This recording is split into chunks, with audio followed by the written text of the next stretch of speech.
Good morning, everybody. Today's Friday, the 21st of August. It's just before recess here at school, and we're ending week 5. So it puts us almost halfway through the term.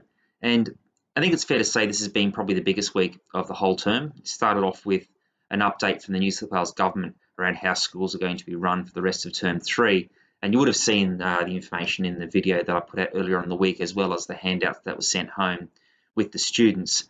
And as well as that, we've had to really process what it means for the kids and to deliver a range of disappointing news to the students, including changes to the Year 6 farewell. In fact, we're not entirely sure what that's going to look like and whether it's going to be an evening event or the sort of event that we've become accustomed to and that we really enjoy. So we've had to ask parents to hold off on investing any money or making any arrangements around that. Certainly we'll do something special for the students, but we just don't know what that's like, and hopefully by the start of term 4 we will have an idea. The other disappointing news this week has been around PWSA sport. We've only had about 2 games this term. We started off early in the year before going into remote learning, and since we've been back, we've actually had a fair bit of poor weather and the grounds have been closed. But now, due to restrictions on mixing cohorts, the PWSA has made the decision that there'll be no school sport for the rest of 2020. Obviously, we're hoping that we can pick up at the start of 2021. Last night, we had notification that school swimming will be cancelled for the year as well. So that applies to both swimming that we would do for sport and the school Learn to Swim program. And again, we would hope that in 2021 they can go ahead. So a range of disappointing news. And this morning, the first issue arose that we had to work through, a new one, which is what do we do about birthday cakes? Because, everyone loves to bring along a birthday cake and to share with their mates at school. And normally, we'd have a cake, we'd cut it up, share it out. That'd be great, but at the moment we're not allowed to be sharing food in that same way. So I guess the answer to that is anything that comes into school has got to be pre-packaged, and we can't share things from open containers or that have been made at home. So if it's a birthday and we're all sharing Fritters that come in little packets, that's fine. But if it's cupcakes that are coming in a sort of a tray of 20 that require distribution, that has the potential to create a hazard for our students, and so that would be a problem for us. So that was today's new news, which we hadn't really seen coming for us. But in the same vein, I guess we're having to create a new routine for almost everything at the moment, and we were fairly settled in what was happening before. The really big one is around what we do with students that present to school or to staff that present to school with the mild flu symptoms. So they might have a cough or a sneeze or a runny nose, and the direction that's come from the government is very clear.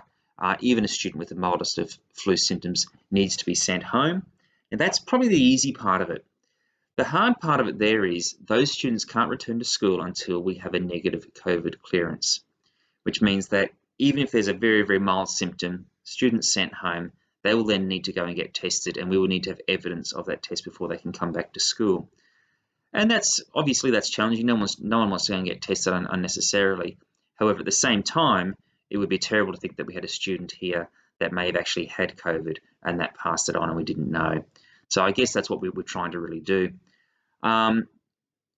This is definitely a time for us as a community that we need to pull together, and we've had amazing support throughout all of this time from our community.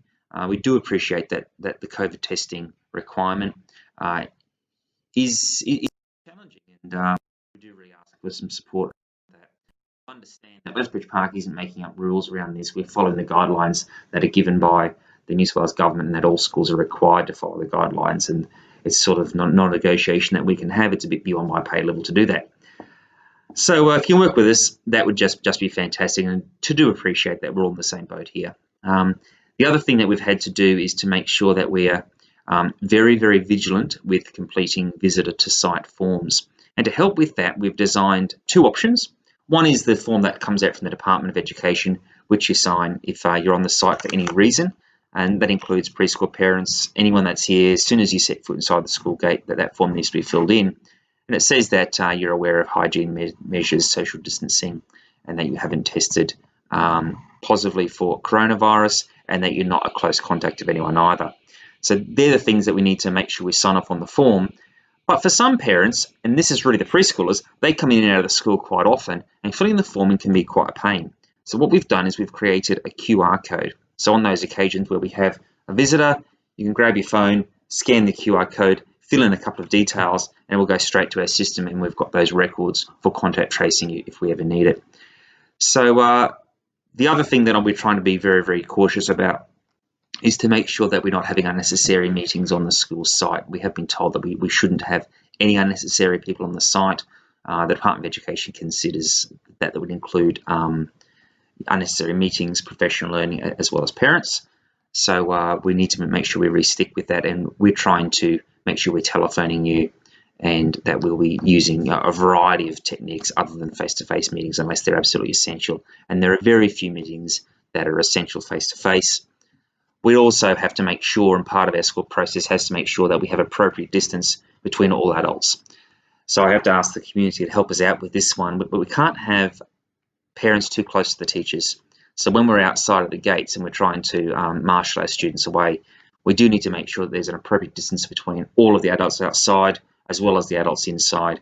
And we certainly can't risk a transmission between sort of the staff and the parents and stuff like that. That would make it very, very hard for us to manage.